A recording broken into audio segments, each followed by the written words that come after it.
I love my HBCU. And boy, I love it, love it.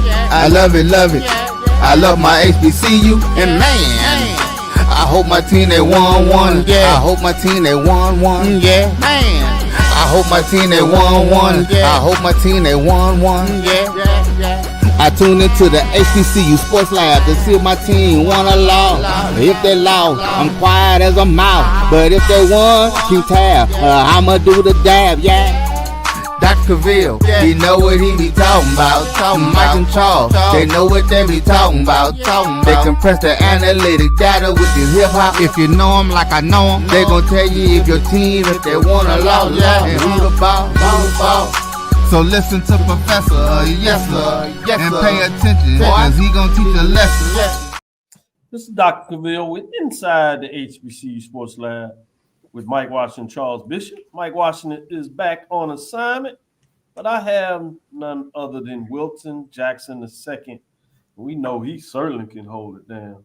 Dapper Dandy's dozen, as they like to call him around these parts. Cleaner the Board of Health. Or is that a cleaner than the Board of Whistles? Either way.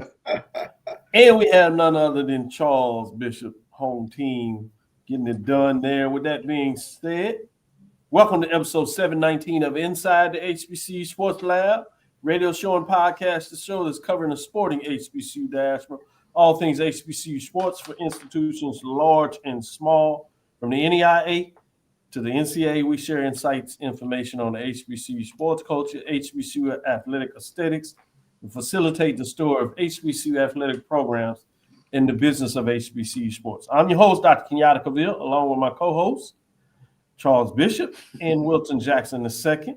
We're filming from our home studios and sending a signal live to KSWA's 1230 AM studios with the Texas Radio Hall of Famer. That's multi-Hall of Famer Ralph Cooper in the beautiful home of Texas Southern University from Houston, Texas. That being said, Charles, how you doing today? Doing well, Doc. Doing well. We got an interesting slate of games on tap for us this weekend. So looking forward to getting into it, talking a little bit about some of these matchups. I look forward as well. We'll be major division heavy today in terms of those matchups. We'll maybe touch in a couple of mid-majors. We did a lot of that work on Tuesday. So we'll leave that a little open to you to see in the last segment if you want to go in that direction or not. With that being said, let me say Wilton Jackson II, how are you doing today? I am doing good, Doc. Glad to be here. Some good games coming up this weekend. A lot of early season, like deciding games, not necessarily deciding the season, but kind of start to determine like who's really made of what and who's not, you know, and especially specifically on in the SWAC for sure. I agree with you there. I thought you were going to say it was going to be delineation. I thought we were going to at least save that to next week, but you just said it would just give you another clue, as our colleague Mike Washington say, another data point. Yeah, we can't push him off the ledge yet, like Charles. The ledge is on your head. You got something. Today's episode of Inside the HBCU Sports Lab is sponsored by THG Agency, LLC. THG Agency is a company that provides sporting, education, consulting, and data analytics. With that being said, let's go into some HBCU sports news of the day and see what's hot and heavy, what's on your mind. I'm going to start with you, Charles. What direction do you want to go in terms of what's going on with you? Yeah, let's look at our SWAC Football Weekly Awards for the week of September 30th, as the SWAC has tabbed Jackson State's Jacobian Morgan, the General, Texas Southern's Michael Akins and Sean Xavier Lewis, and Bethune-Cookman's Antoine Watson, and Arkansas Pine Bluff's Christian Peters for SWAC Football Weekly Honors. Let's take a look at the Offensive Player of the Week. The General, Jacobian Morgan, completed 21 of 31 passes for 68%, 337 yards with 2 touchdowns and no interceptions, as the Tigers defeated Southern 38-13 with his 2 touchdown passes. They were for 51 yards and 82 yards. Co-defensive players of the week. Michael Akins had his best outing of the season with 8 tackles, 4 tackles for a loss, 1 sack, 1 forced fumble, a pass breakup, and a quarterback hurry, and a partridge in a pear tree. He had a big fourth quarter as he forced a fumble and stopped a potential Valley scoring drive while recording 2 tackles for losses and a pass breakup on his final drive. Also, co-defensive player of the week was Antoine Watts. Watts led the way for Bethune-Cookman's defense as he racked up a career high 13 tackles, 8 solo and 5 assists, as well as a forced fumble that was recovered by the Wildcats. He also added a pass breakup. Specialist of the week was Xavier Lewis. He averaged 41 yards per kickoff return. He had 4 kickoff returns for 164 yards, including a pair of 52-yard returns, as the first helped set up Texas Southern's first score of the game. And the newcomer of the week is Arkansas Pine Bluff's Christian Peters. He finished the night with 323 yards passing and 1 touchdown against Alcorn State. He also showcased his versatility by adding 30 yards on the ground and capping his effort with a critical rushing touchdown. So those were your SWAC players of the week. Good call. Congratulations to the SWAC players of the week. Wilton, what direction do you want to go in terms of what's on your mind this week?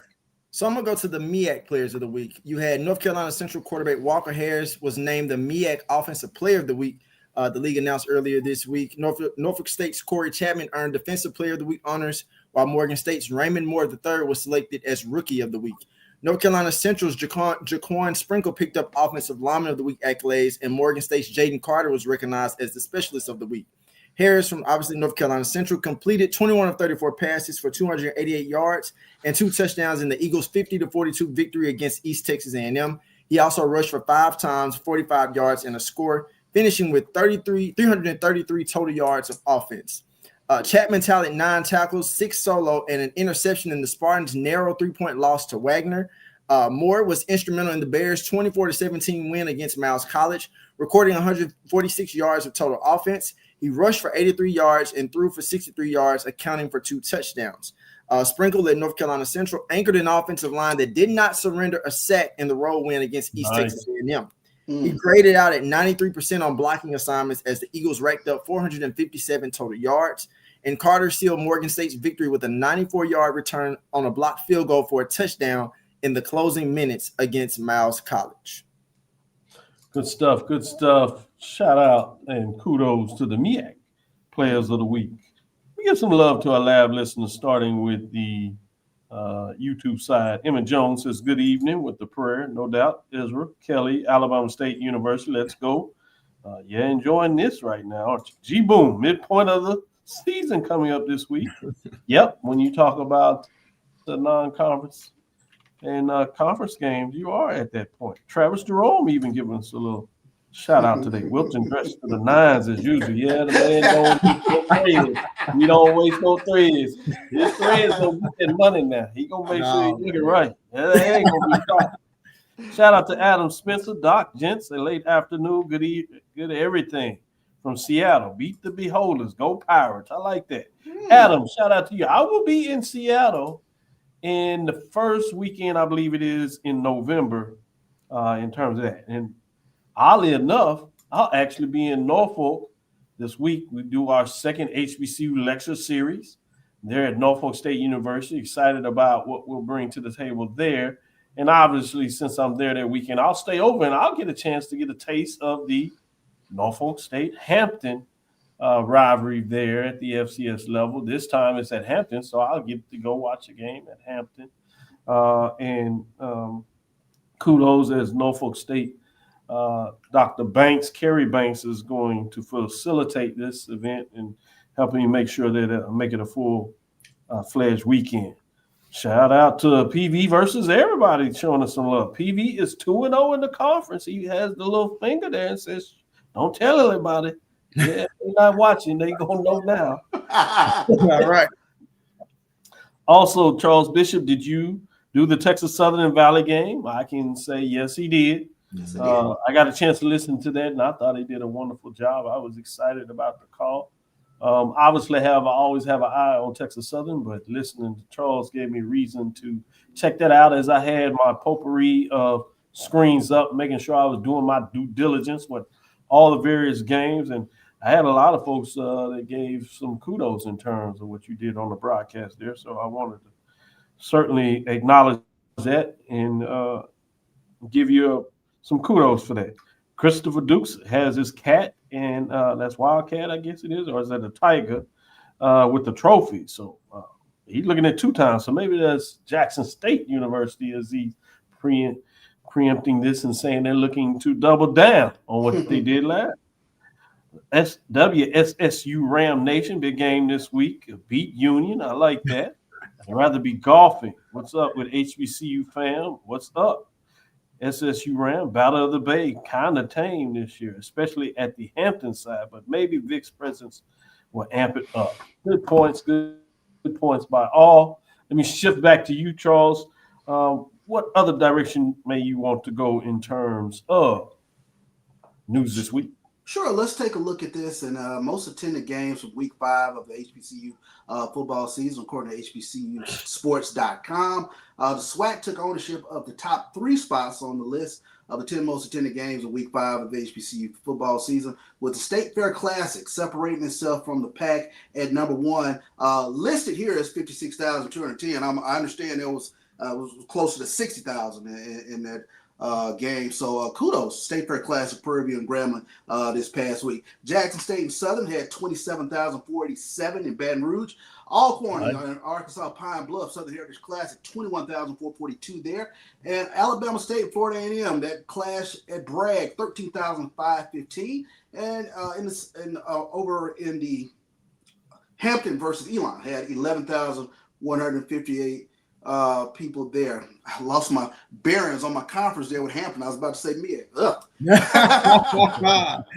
And Elwood Waters versus Morehouse, they had 8,865 at that particular game. Johnson C. Smith, Bluefield State, 7,833. Delaware State and Sacred Heart had 6,400 people there. Howard versus Richmond garnered 6,293 people. And Central versus Lane, good number here, 6,234 for that contest.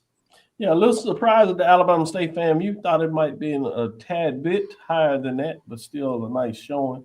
Certainly saw Alcorn State Pine Bluff 21,000. Interesting as a classic.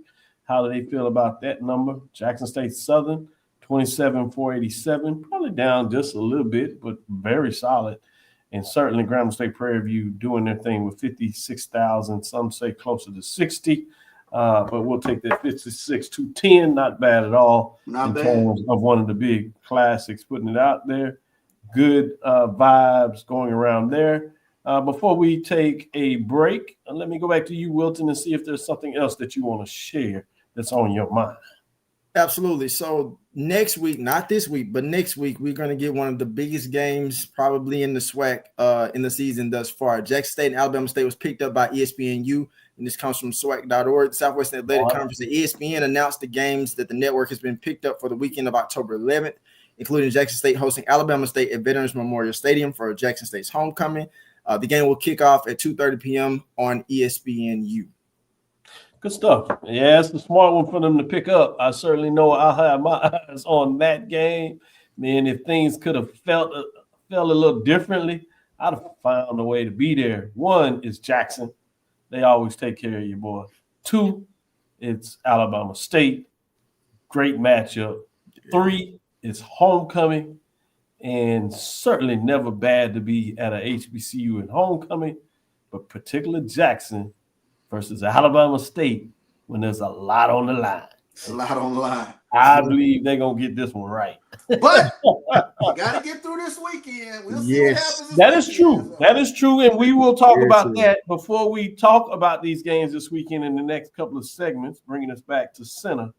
But, you know, you always get excited about matchups. Nothing wrong with the media pushing out. Everybody else has to pay attention.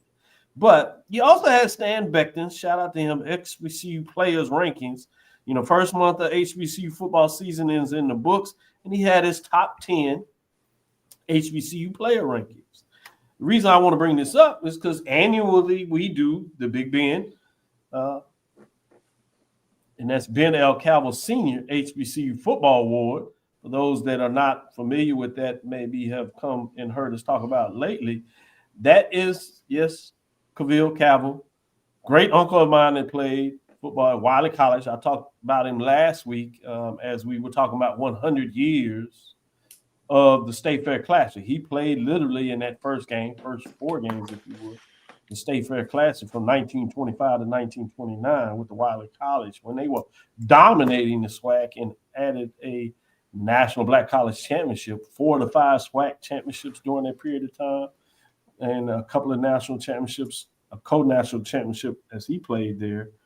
But we honor him in terms of a player that's from Texas or on a Texas HBCU team, and as I said, HBCU player from Texas that's playing out there, we give the award. So in acknowledgement of the top 10 teams, of those top 10, 3 of them are eligible and recognized this week in terms of the Big Ben Cavil Senior HBCU Football Award, which are Chris Mosley, running back from North Carolina Central, senior, Fort Worth, Texas. You have Andrew Body at Alabama State, quarterback, senior, Corpus Christi, Texas. And Quincy Ivory, defensive lineman, as you know, from Jackson State, the I love for those folks that are into saying it at this time right now. He's a defensive lineman, senior, A-Leaf, Texas.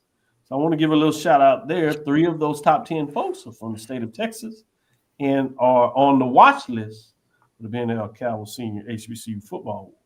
Also, 2 that were not on there happen to be running back in there from Prairie View A&M University, Chase Bingman, running back freshman from Terrell, Texas, and LeMay McDowell, running back senior from Charlotte, North Carolina, obviously eligible because he plays from Prairie View. Keep it up because there's some guys that are looking at it. When you talk about the quarterback from Texas Southern University, as he's been playing some really good football, he's also on that watch list in terms of getting things done of what he's doing. So wanted to take a little time and give a shout out in terms of what that looks like. Incredibly talent in terms of KJ Cooper, the quarterback, junior, 6'5", 215 pounds from El Paso, Texas, playing at Texas Southern University. These guys, keep your eyes on them. Could be some other guys that are added to this list, but at this point, as you pretty much talk about that first ranking, if you would, or halfway through the season, these are guys that are front runners to keep your eyes on to see who will land their hands on the coveted Big Ben Cavil Senior HBCU Football Player of the Year. With that being said, let's take our first break. Come back on the other side. Let's get into some of these games. Let's see what these gentlemen say and why we should look at it. Is they're going to tell you some players to watch, some things to think about when you're watching your favorite team or some other teams in terms of you looking at where you're going to be in the standings, if in the SWAC, and if in the MEAC, where you prepare to enter into conference play. We'll give you a little chance on some of those teams outside of that, mainly looking at the top 7, but we have some other games that they may have some interest in as well. Let's take our first break and do just that. Come back on the other side and talk about it. Hello, my name is Jeremiah Williams, a defensive lineman, and I am a proud member of Jackson State University Tigers football team. Me and my team are visiting Las Vegas, Nevada for the HBCU Las Vegas Classic. We would love to dine at Chick-fil-A located at 9830 West Flamingo Road. I encourage you to do the same for great food, fantastic dining experience. The owner and operator, Ron Peterson, a graduate of Prairie View A&M University, will be excited to have you as a guest. Go Tigers, go Swag, and eat more chicken. Yeah. I love my HBCU. And boy, You're looking for the latest information on Southern University sports, the Southwestern Athletic Conference, and HBCU athletics. There's only one place to go. Tune in to the Carlos Brown Show, exclusively on the Black College Sports Network. Planning an event? From weddings to corporate functions, CMJ Events LLC brings over 15 years of experience to make your vision a reality. Based in Metro Atlanta and serving statewide, even internationally, we provide versatile event planning and authentic catering cuisines tailored to your needs. Whether it's pre-game meals for student athletes, fundraisers, weddings, corporate functions, CMJ Events LLC is your one-stop solution for exceptional service and unforgettable food. Our diverse culinary heritage means we cater to all cultural tastes, dietary needs, and food restrictions, making every meal uniquely yours. Let's make your next event unforgettable. Visit us on all social media at CMJ Events LLC or email us at cmjeventsllc@gmail.com. Also give us a call at 404-664-3882 so that we can start planning now. College football fans, a champion will rise in Atlanta on December 13th. MEAC champion, SWAC champion, the 10th Cricket Celebration Bowl, crowning an HBCU national champion. For event and ticket information, visit thecelebrationbowl.com. Since 2002, Empowerment Resources, Inc., a nonprofit organization, has empowered more than 1,500 youth and adults in Duval and surrounding counties. Through its programs, Journey into Womanhood, Girls Mentoring, Life Skills for Teens, and parenting education coaching. To get involved with programs, volunteer, or donate, visit www.empowermentresourcesinc.org. Follow us on social media, facebook.com/empowerment.resources and instagram.com/empowermentjax. For over 30 years, HBCU Image has been more than just an apparel store. We've been a movement, a statement, a legacy. We celebrate the pride, the purpose, and the culture that make historically black colleges and universities legendary. HBCU Image, a Kenny T's company. ESPN Events presents Red Lobster Band of the Year. Returning to Atlanta on December 12th, 4 bands will qualify for the big stage, where 2 national champions will be crowned. Follow us for rankings updates throughout the season, and join us on December 12th for event and ticket. Compress the analytic data with your hip hop. If you know them like I know them, they gon' tell you if your team, if they wanna lose, and who the ball. So listen to Professor, yes sir, and pay attention, cause he gon' teach a lesson. This is Dr. Cavil with Inside the HBCU Sports Lab with the professors, Professor Bishop, Professor Jackson II, taking you to school, if you would, in terms of some of these key major division matchups in Week 6. Let's look at the top 7 to get started. Let's go ahead and bring it up now so we can look at some of these big-time matchups. As we're pulling that up, let's look at the top 7 in terms of the matchups as we ranked them this past summer. At number 7, you had Delaware State, the Hornets coming in at number 7. At number 6, you have the Howard Bison. At number 5, you have South Carolina State Bulldogs. At number 4, you have Prairie View A&M Panthers. At number 3, you have the North Carolina Central Eagles. At number 2, Alabama State Hornets. At number 1, the Jackson State Tigers. Gentlemen, we're not going to relitigate the top 7. I think you did a great job and told me what you thought of that. So let's get into the first matchup. It is a top 10 matchup. Oddly enough, one team is coming off a solid victory while the other one is coming off a tough loss. But I'm intrigued about what you say about this game. This game would have been in Huntsville, but it's moved still in the state of Alabama to Mobile. Equal distance. Some people may say actually closer for Jackson to go to Mobile than Huntsville. But regardless, you have 2 teams with winning records. Jackson State coming in at number 1. They've held that spot for 11 weeks. That's going back to last season for those that have short memories. The 3-1, 1-0 in conference play, and you have number 8, Alabama A&M Bulldogs coming into this matchup with the new coach that's gotten off to a really solid start. 3-2. They did take a tough conference loss. It was on the road, Bethune-Cookman Wildcats. And that's why they come in at 0-1. I'm going to go to you first, Wilton, in terms of your thoughts in terms of what are you expecting this matchup coming into this weekend? Dr. Cavil, for Jackson State, from their front, I'm expecting a lot of offense.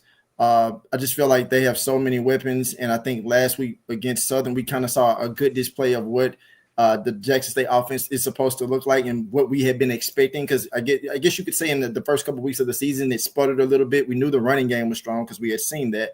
But, everybody was kind of waiting on what Jacoby and Morgan and the passing game was going to look like. And we got a chance to really, really see that specifically in that second half of that game. And I think you're going to see a lot more of that against Alabama A&M this week. And as long as, Jacoby and Morgan has the blocking that he needs up front from his offensive line, and the running game is going to be strong, whether it's Denario, if it's Ahmad Miller, you name it. They have a stable of running backs. They can get the job done. I feel like they have a balance offensively. They're going to be fine. I think more than anything, if you're Jackson State, you want to make sure that you are prepared for both quarterbacks, whether if it's going to be Quad Brown and he's able to come back, or if you're talking about Eric Hanley as the backup quarterback for A&M, and I know I actually asked that question to Coach Taylor this week in the presser. He said he was going to be prepared for both. I think, but from an Alabama A&M standpoint, I think more than anything, you have to make sure you limit the big plays for Jackson State and what they're able to do. Obviously, you're going to have to be able to stop the run, and when they get in the red zone, they're going to have to be able to score because getting field goals in red zone situations against Jackson is not going to bode well for them. And just as a nugget of information, TC is Coach Taylor is 2-0 against Alabama A&M as his tenure as head coach. That's a good nugget there. Charles, talk a little bit about this matchup. What are some key players we need to keep our eyes on? As Wilton kind of broke down the framework of this matchup and why it's important, particularly as he teased out last in the first segment or last segment in regards to looking forward to next week. We need a victory for Jackson to kind of set things up in the first side.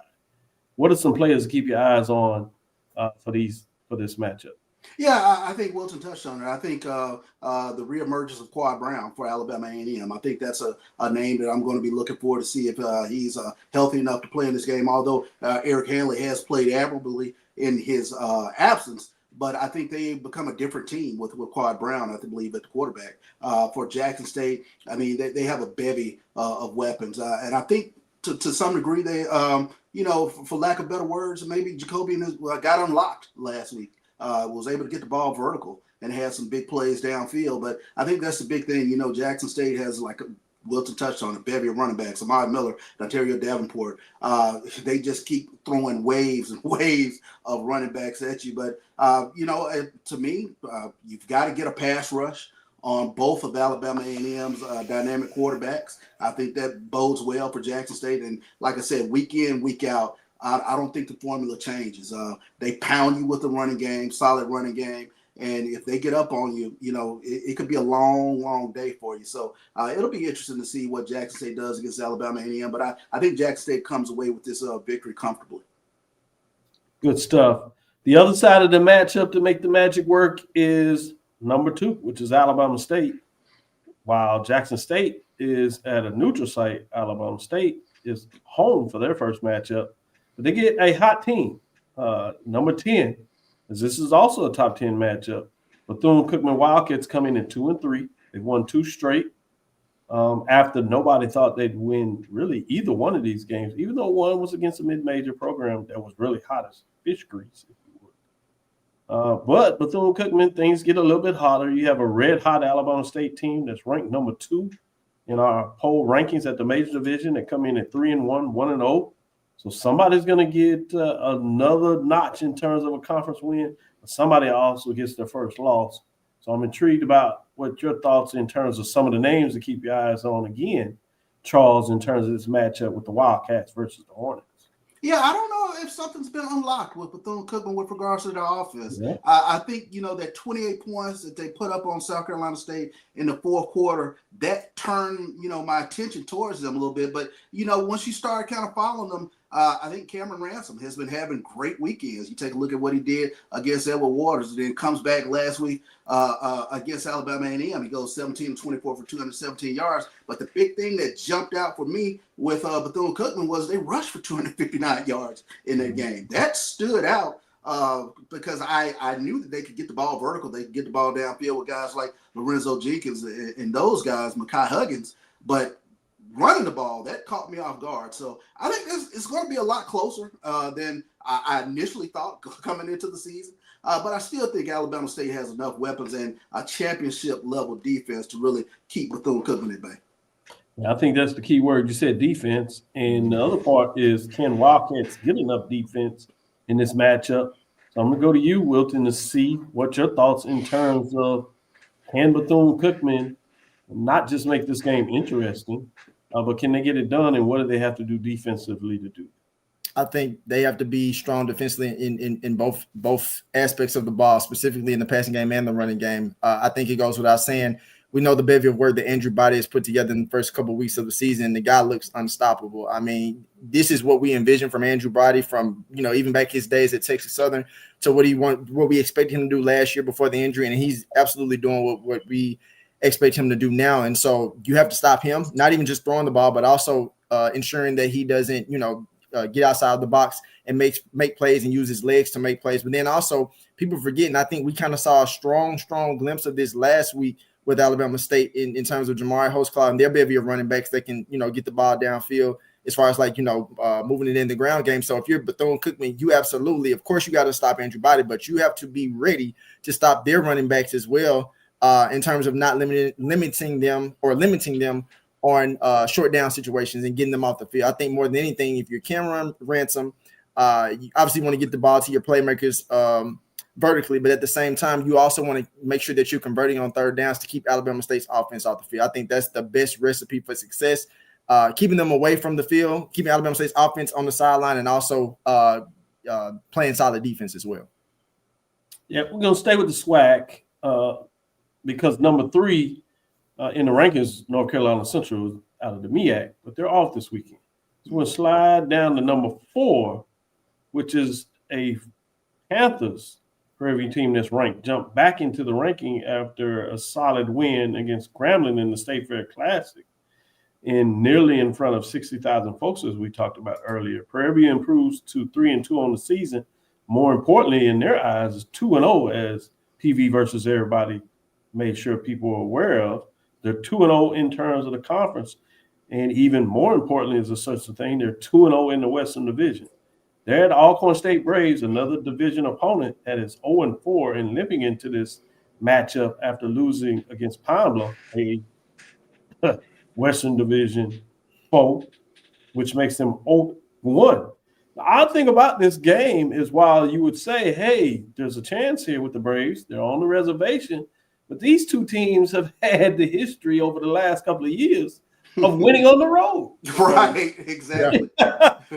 And many people don't necessarily go on the reservation win, but Prairie View has found the magic touch, but the problem is they couldn't do it at all. Right. Anyway, with that all being said, wrap this in a bowl for me in terms of this matchup. Sticking with you, Wilton, what are your thoughts in terms of the Panthers versus the Braves in week number 6 for these two teams?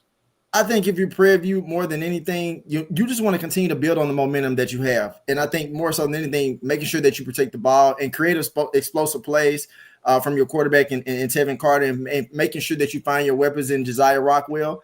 Like I said, the offense, they've done enough to win games, but I think we need to see more of what that offense is going to look like for the Panthers, especially against a Alcorn State team that you look at Alcorn. This is still a team that hasn't found continuity on really either side of the ball. They have some players on defense that can make plays, but on offense, it just has not been connected as one unit. And I think that, to you guys' point, the team on the road has had a lot of success. Where Prairie View, you're on the road this week. You get a chance to take your talents to the reservation, and you need to pick up another win. And so I think if they do that in that particular from those particular angles, and obviously when it comes to Alcorn, if you're Prairie View, you have to be able to slow down their running game. So you're thinking about being able to slow down Jacorian Sewell, but then also Jalen Tolbert and what he's able to do. If you limit those two as their biggest playmakers, I think you have a really, really good chance of winning this game. Charles? Yeah, I got the pleasure of calling this game this upcoming weekend, so looking forward to getting on the reservation. But when you stop and take a look at this game, a couple of firsts. This will be the first time Prairie View is on the road outside of the state of Texas this upcoming weekend. How will they respond? I think that's one of the things Coach Jackson talked about in terms of they're building an identity. They continue to build an identity. How do they play away from the cozy confines of Texas? And it's also a first for Alcorn. This is their home opener. First week of October, and this is a home opener, high school day down there. So how will they react to actually being back on the reservation, I think is a big storyline in this game. But you have to take a look at, with regards to Alcorn, Wilton, you touched on it, a lack of continuity on both sides of the ball. You're going to have to ask Jalen Tolbert to really open things up with regards to the passing game. And that's been a sort of a bugaboo. I think if you're an Alcorn State Braves fan coming into this game, you would have thought by now you would have at least had a couple of wins on the season when you take a look at Northwestern State that has not won in a while, as well as you would have been the favorite, I think, going up against Arkansas Pine Bluff, but to no avail. So this is a huge game for Alcorn. You can't have two losses in the SWAC West, or you're looking at basketball season. So a lot of pressure, a lot of anxiety with the Alcorn program. He had to sneak that in there, getting familiar. He didn't tell a lie. Getting familiar with your point guard. No, he wasn't lying. But he just had to sneak that in there. Let's take our second break. Come back on the other side. I'm going to shift to the next set of ranked teams, but it will take us into MEAC country. With that being said, let's come right back after this next break. This is the Dean of the College of HBCU Sports, Kenyatta Cavil of Dr. Cavil's Inside the HBCU Sports Lab with Mike Washington and Charles Bishop. Come mix it up in the lab where the course lecture is in session every Tuesday from 6 o'clock p.m. Central Standard Time on Facebook Live, YouTube Spreaker, or the BCSN app, as we discuss all things about the HBCU sports culture, including exploring the week that was in the sporting HBCU diaspora, as well as the upcoming week of HBCU sports. With me, the Dean, the College of HBCU Sports, on Dr. Cavil's Inside the HBCU Sports Lab with Mike Washington and Charles Bishop. Course lecture dismissed.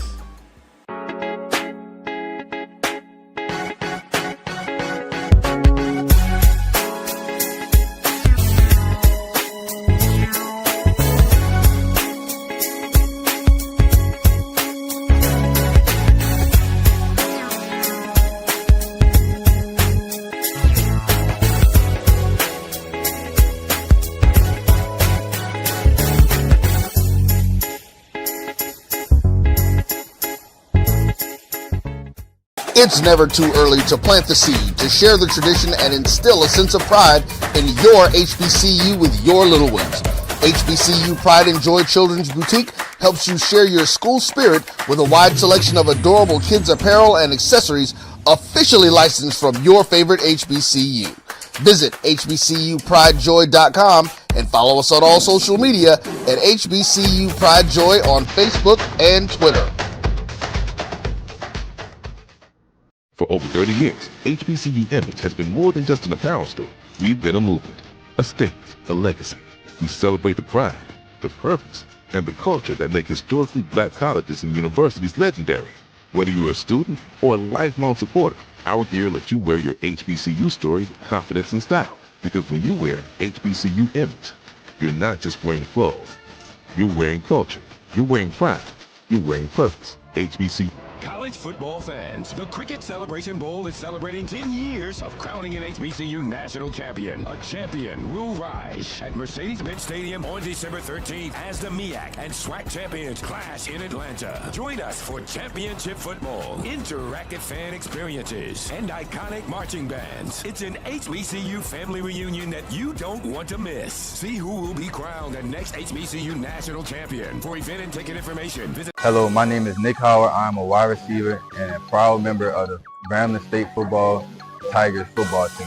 When I and my team are visiting Las Vegas, Nevada for the HBCU Las Vegas Classic, we would love to dine at Chick-fil-A located at 9830 West Flamingo Road. I encourage you to do the same for great food and a fantastic dining experience. The owner and operator, Ron Peterson, a graduate from Prairie View A&M University, will be excited to have you as a guest. Go Tigers, go SWAC, and eat more chicken. Yeah. I love my HBCU. And boy, I love it. Compress the analytic data with your hip hop. If you know them like I know them, they gon' tell you if your team, if they wanna lose, and who the ball. So listen to Professor, yes sir, and pay attention, cause he gon' teach a lesson. This is Dr. Cavil with Inside the HBCU Sports Lab, coming back into the house. As you see, that was part of the program where we were able to provide some of these Prairie View, Grambling, Jackson State players coming back from the media day. We were able to provide some NIL gifts. So I'm excited about how that came together, and certainly intrigued about that Las Vegas Classic.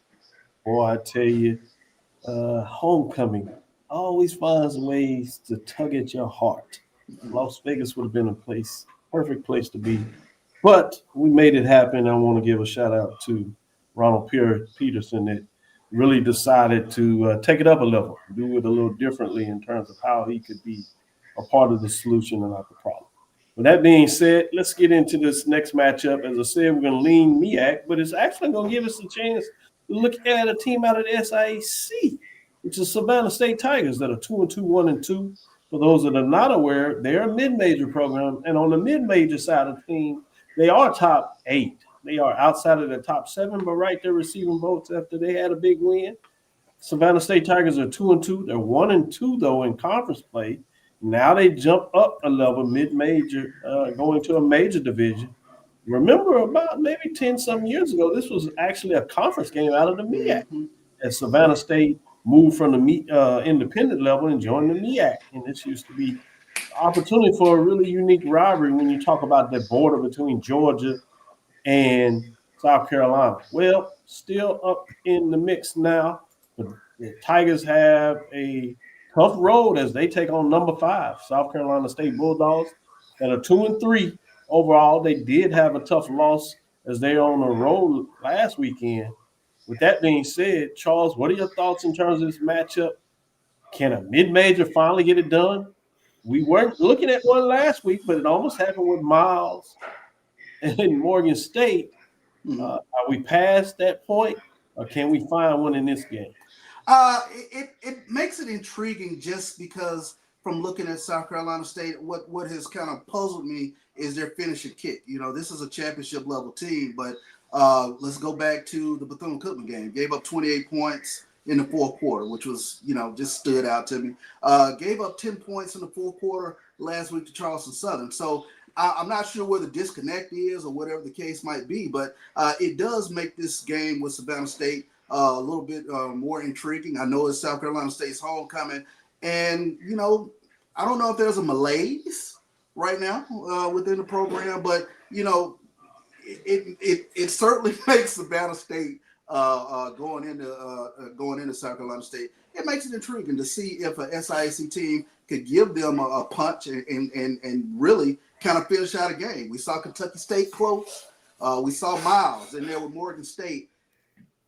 Is this the one where they actually pull the rabbit out the hat? No, rabbit out the hat. Maybe they're gonna pull a dog out of there too. Wilton, can that happen? No. I'm just gonna put it out there. I just gotta keep it real. I heard everything Charles said. I'm thinking, you know what?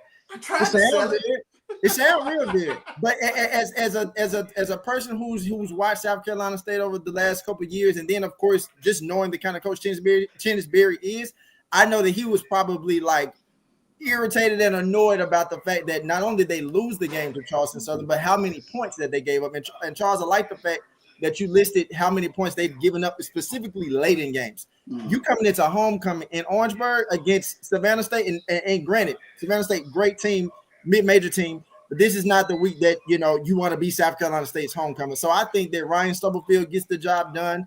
I think he's able to. I think their offense is able to bounce back and of course score and do what they need to do. But I think defensively, if I'm South Carolina State, I have a chip on my shoulder because the last couple of weeks I've been giving up a lot of points. Yeah. And this is an opportunity that you can really lay down the law, shut down an opponent that you're supposed to shut down, and get this win and continue to build that momentum that you need going into MEAC play. Because here's the thing. I hate to say it like this, but it's just the reality. Anything within MEAC play right now for these non-conference games, it matters, but it doesn't matter because those conference games haven't started yet. So to continue to build that momentum, making sure that you're on, in full sequence with each other on both sides of the ball going into conference play, I think this is the next step for them to be able to do that. Wilton did the not so fast on you. Yeah. He's like, man, whatever. Yeah. They say Wilton, it sounded good. They sound good. They do. Ram talks about Chennis taking it easy on his alma mater. I certainly didn't forget that, but great point when you bring it up there that he is playing his alma mater this weekend. Let's go to this next matchup. It's between number 7 as number 6. Howard has an open date this week, so we're going to slide to number 7, which features Delaware State Hornets. They're on the road, 3-2. They had a tough loss last weekend, and probably, like you said, with Chennis, Coach Jackson may not be feeling well in terms of the second half of that matchup. So you would think the Hornets are going to be ready to play, and they need to be because they take on a 3-1 Monmouth Hawks team, and they're going against that CAA. Used to be the Colonial Athletic Association, now known as the Coastal Athletic Association. We have 2 matchups like this one. One of them is a ranked team, the other one is not. So with that being said, sticking with you, Wilton, what are your thoughts in terms of this matchup?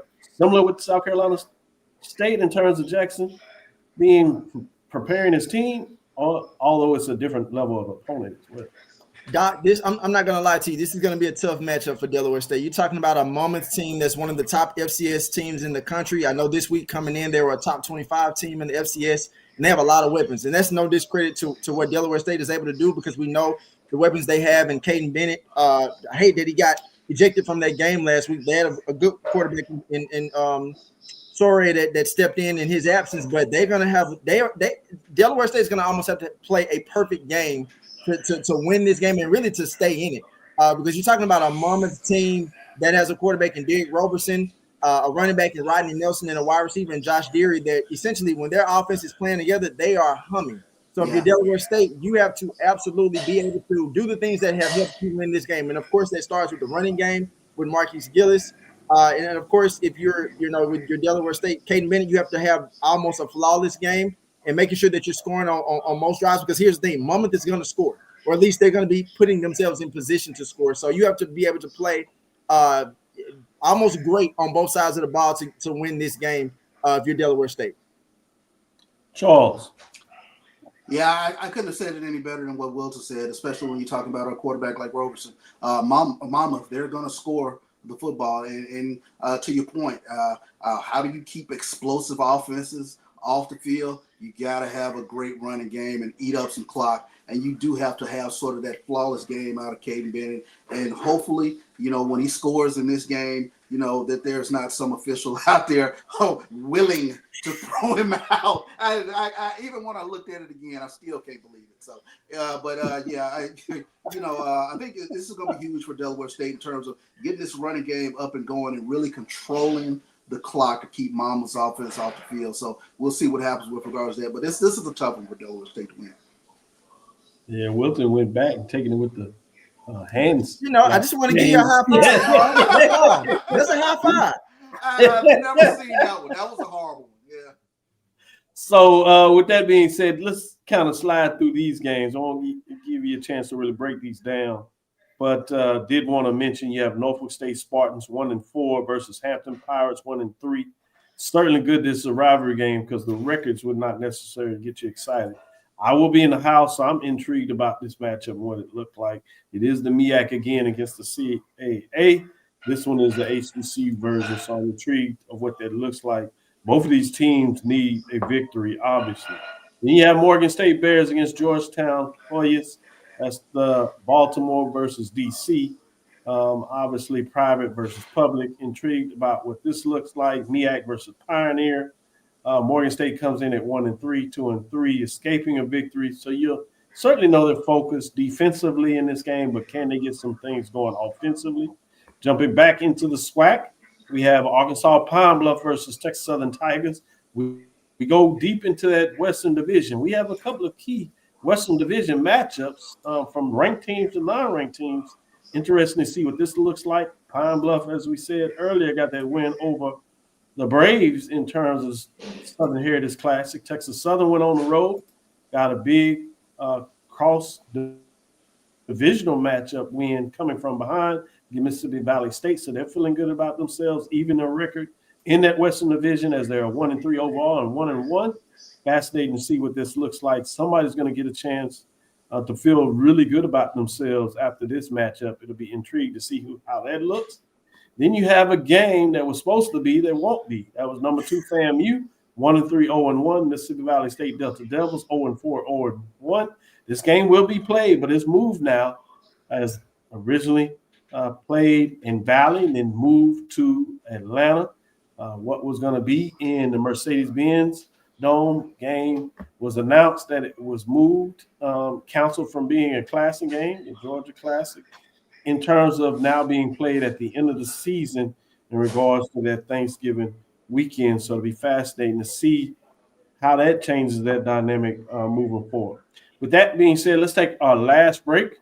We'll come back on the other side and give these gentlemen some time to talk about a couple of key matchups and go a little deeper in some players to look at the mid-major level, those top games. We'll take a deeper dive of ranked teams and see where their heads are in terms of those 3 matchups, looking at Allen, Yellow Jackets, Benedict Tigers. A top 10 matchup with Virginia Union, Winston-Salem State Rams.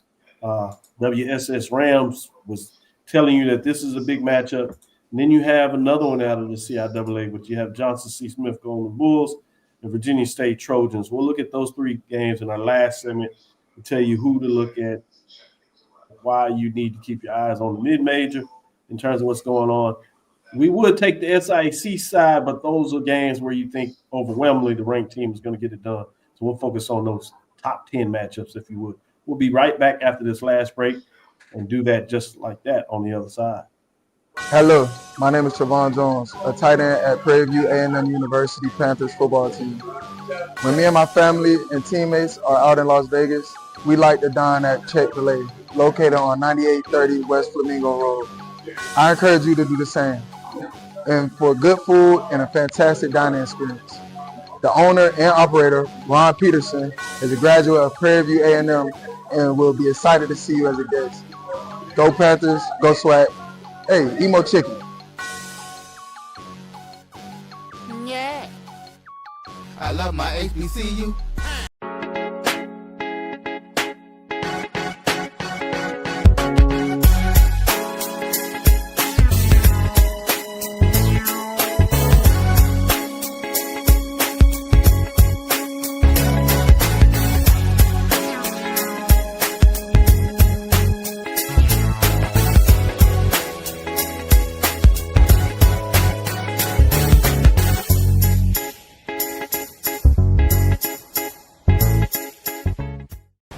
Football fans, the Cricket Celebration Bowl is celebrating 10 years of crowning an HBCU national champion. A champion will rise at Mercedes-Benz Stadium on December 13th as the MEAC and SWAC champions clash in Atlanta. Join us for championship football, interactive fan experiences, and iconic marching bands. It's an HBCU family reunion that you don't want to miss. See who will be crowned the next HBCU national champion. For event and ticket information, visit thecelebrationbowl.com.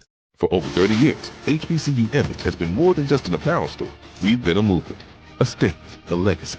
We celebrate the pride, the purpose, and the culture that make historically black colleges and universities legendary. Whether you're a student or a lifelong supporter, our gear lets you wear your HBCU story, confidence, and style. Because when you wear HBCU Image, you're not just wearing clothes. You're wearing culture. You're wearing pride. You're wearing purpose. HBCU. With over 25 years of serving our communities, Destiny Financial Services, a division of Global Life, is here to help you and your family through difficult times. From cancer care to accidental industries to cardiac care, we all know that there are times that you can't control what happens in your life, but you can be prepared to weather the storm when it comes. Call DFS at 877-300-8269 or visit the website at www.globelifeinsurance.com.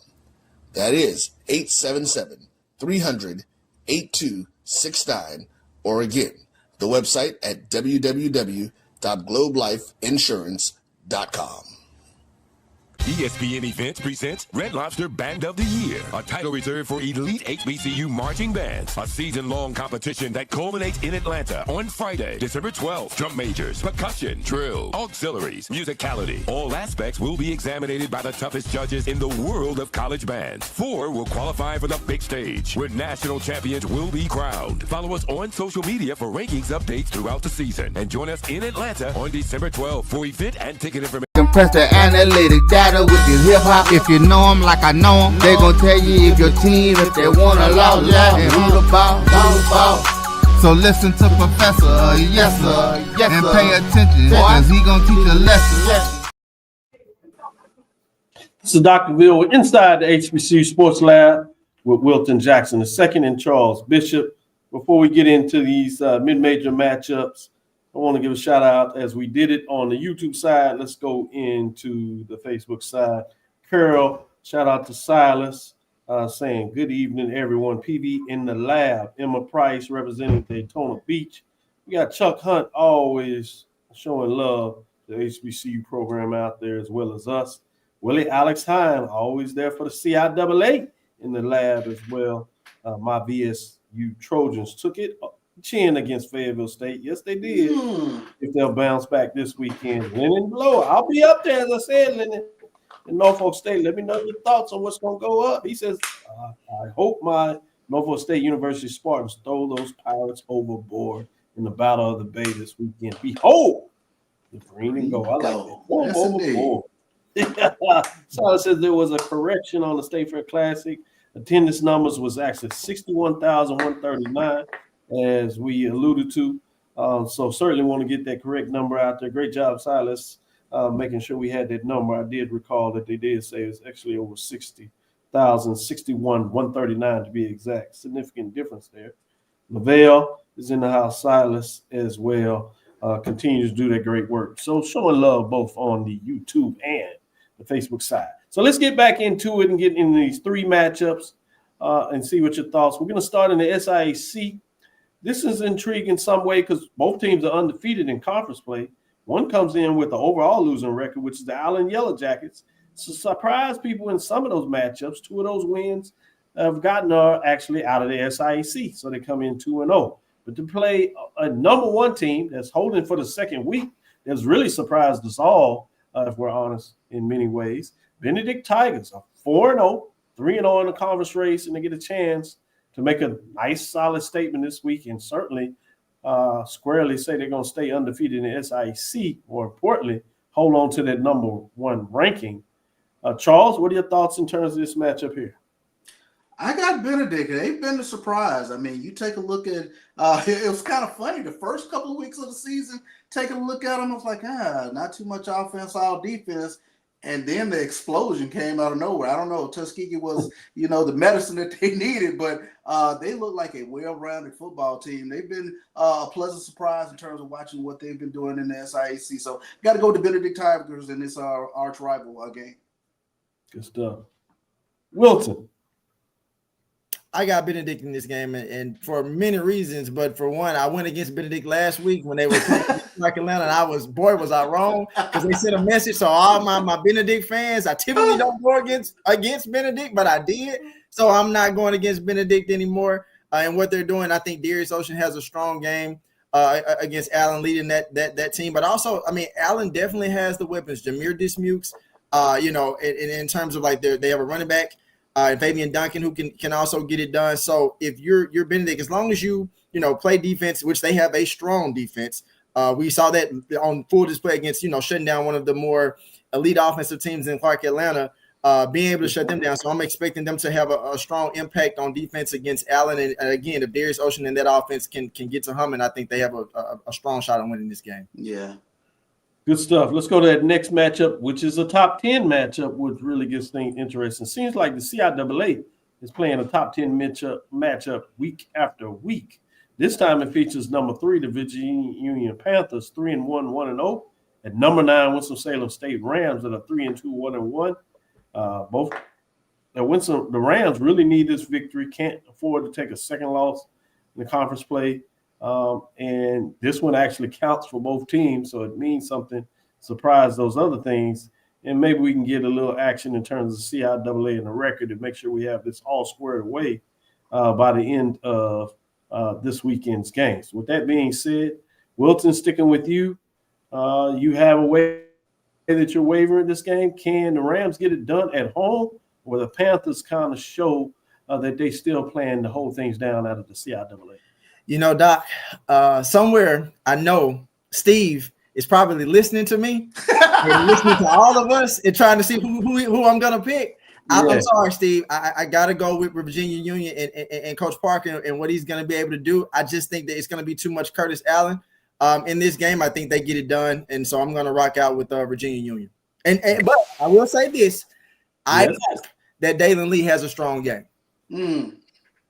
Good points. Charles? Yeah, I like that. Dalen Lee, I think it will have a good game, but I think you hit the nail on the head. I mean, just too much Curtis Allen. Although I am looking forward to a nice little matchup when Curtis Allen meets Jamison Austin for Winston-Salem State. Huge game last week with Winston-Salem State, 13 tackles in that game. So they're going to be a couple of meeting of the minds in that game, but just a little bit too much Curtis Allen. This seems like he can sneeze and get 150 yards. We'll stay in the CIAA. The last matchup I'll have you break down will be another top 10 matchup. We'll take number 4, the Johnson C. Smith Golden Bulls, come in at 4-1 overall, 1-1 in the race. It's number 8, Virginia State Trojans, that are 2-2 and 0-1.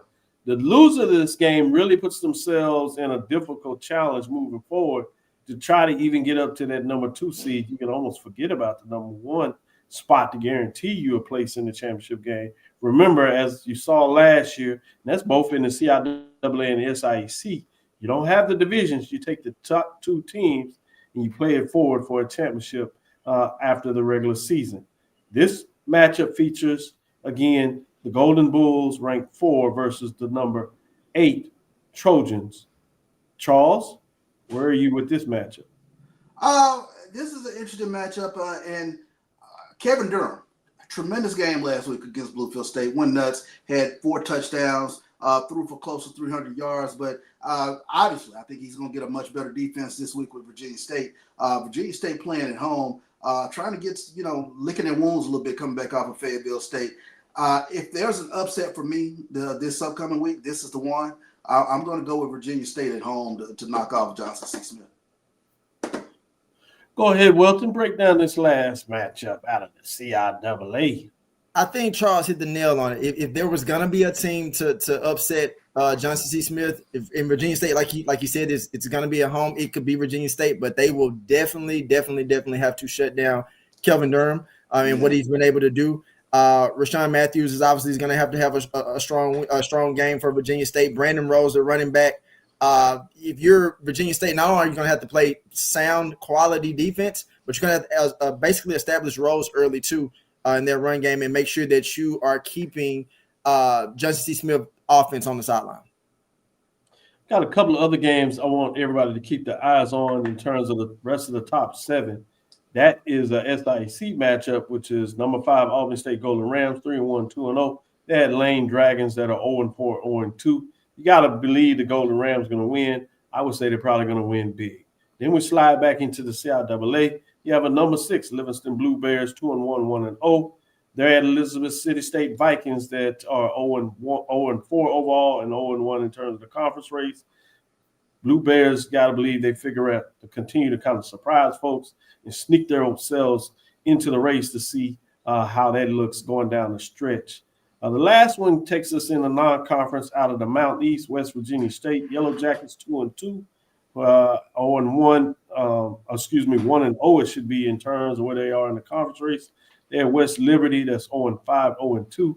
Got to believe West Virginia continues to get it done. This is a West Virginia team that starts strong, fades oftentimes in the latter part of the conference where things get a little tougher with those teams that perennial at the top of the conference. Can they change things? We'll at least keep an eye on them this season, particularly as long as they stay ranked in the top 7. We'll see what that looks like. That'll do it for us in terms of the breakdown of the major division, mid-major games to keep your eyes on. Tune into your television if you can. Get to these HBCU football games as well as making sure that you tune them on. Talking about tune them on, that can be on ESPN in terms of streaming platforms, HBCU Go, obviously, as well as SWAC TV. Speaking of SWAC TV, catch us with Game Time this Saturday morning at 10 a.m. That is Central Standard Time, as we have Game Time and the gentlemen that bring that to you from BCSN with Roy leading the way. We'll give you some updates and let you know as some will be in certain locations to give you an update of the game day atmosphere. And with that being said, Game Time will be back on the road again, featured in terms of the featured game of the week. It'll be fascinating to see what that looks like being Brave Country. Fascinating to see what that looks like again. We want to say thank you for listening to Inside the HBCU Sports Lab. Make sure you share our podcast with your friends and colleagues, I should say. I am Dr. Kenyatta Cavil, the Dean of HBCU Sports, coming from inside the lab in the College of HBCU Sports with Mike Washington Charles Bishop. For all those on the road, I wish you safe travels. Regardless of that, stay safe, stay strong. Again, we want to thank you for listening to Dr. Cavill's Inside the HBCU Sports Lab with Mike Washington Charles Bishop every Tuesday and Thursday at 6 o'clock Central Standard Time. Sunday, as we give you the major division top 7 in the next week's ranking. This time we'll look at week number 7. That is 9 a.m. Central Standard Time. I'll be in Norfolk. I want to shout out Wilton Jackson II, give him a bit of his time, making sure he comes in and bringing up the cleanness of the program in terms of being nice with it, his dress code. Follow me, Dr. Kenyatta Cavil, on Threads, Facebook, and Instagram. That's DrKenyattaCavil. DrKenyattaCavil. That's Inside the HBCU Sports Lab 1 on Facebook, Inside the HBCU Sports Lab on YouTube. Dream big. Continue to move forward. We will talk with you soon. Charles? Of course. Wilton? Lecture. Dismissed.